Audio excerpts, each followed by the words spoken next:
According to Donald Trump, college sports are about to die. Not struggle, die. His words, soon, most colleges will not have sports because each and every one of them will be bankrupt, never to be heard from again. Every college, bankrupt, gone. When talking about the transfer portal, he saw the fall of Rome, even though college sports are pulling in more money than ever. Somewhere, a Division III field hockey team in Ohio just got informed by the commander-in-chief that they are a doomed civilization. And this all starts from one of his Truth Social posts, endorsing something called the Protect College Sports Act. And we've already talked about it a little bit. But the post, it's a masterpiece. Because for Trump, everything is a catastrophe. And for all of those catastrophes, he is personally the only man on earth that can fix it. University presidents complained to Donald Trump. Conference commissioners complained to Donald Trump. Student athletes, coaches, athletic directors, all are going to Donald Trump, to him. Did the entire NCAA really form a single file line outside the Oval Office to weep about the transfer portal to the 79-year-old who, I can't stress this enough, falls asleep in all of his meetings? Or is that just the voice in his head, where every single story somehow gives him main character energy? And then the capper of all of this, his words, they compared it to a freight train that cannot be stopped. President Trump, the superhuman, is the only person alive that can take amateur athletics and narrate it like the third act of a disaster movie. It's NIL deals and a transfer portal. It's paying college athletes who are putting their bodies on the line. It's teenagers getting paid for their jersey sales. It is not a runaway freight train. No one is tied to the tracks and twirling their mustache. And think about the language he's using. He doesn't say college sports have a problem. He says that they are about to vanish from the face of the earth. For Donald Trump, that's the only thing he knows.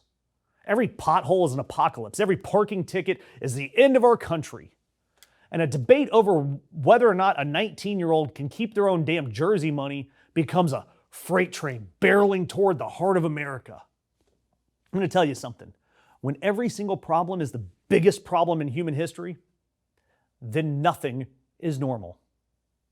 This is a man, Donald Trump, who needs every room to be about him.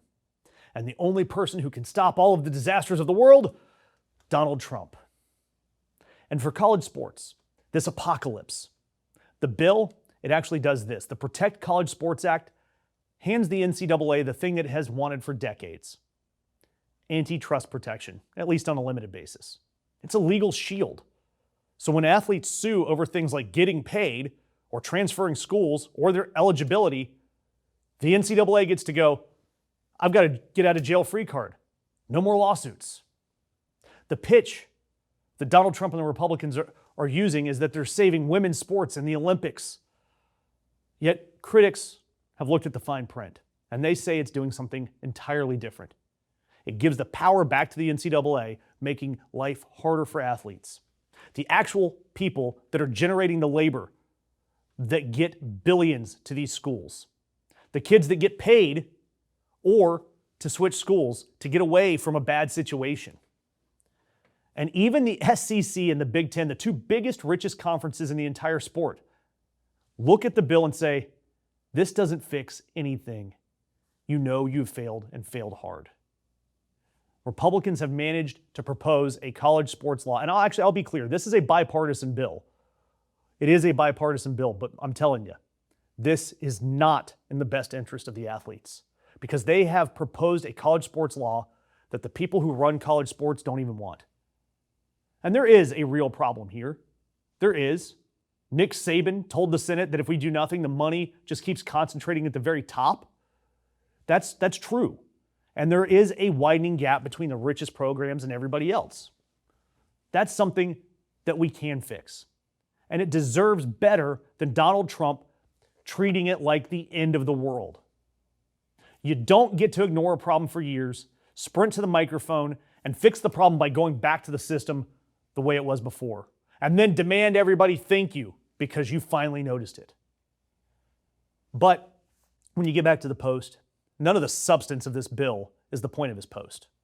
The point of the post is the last line in his post. In all capital letters, we have to save college sports.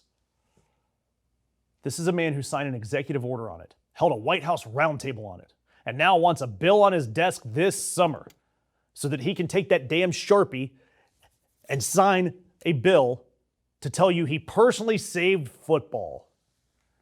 He personally saved women's sports, personally saved the Olympics.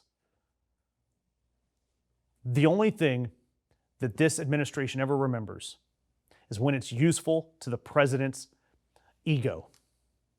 And he forgets the instant there's a real problem sitting out there. Donald Trump 101, find a real messy problem that smarter people are actually trying to solve.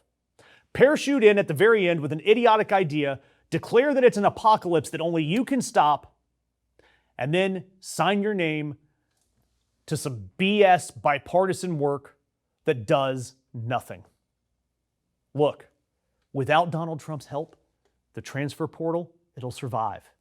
Without his help, college sports will survive. But they might not if Donald Trump keeps trying to fix it. Comment below, how would you fix college sports? Also, go Irish.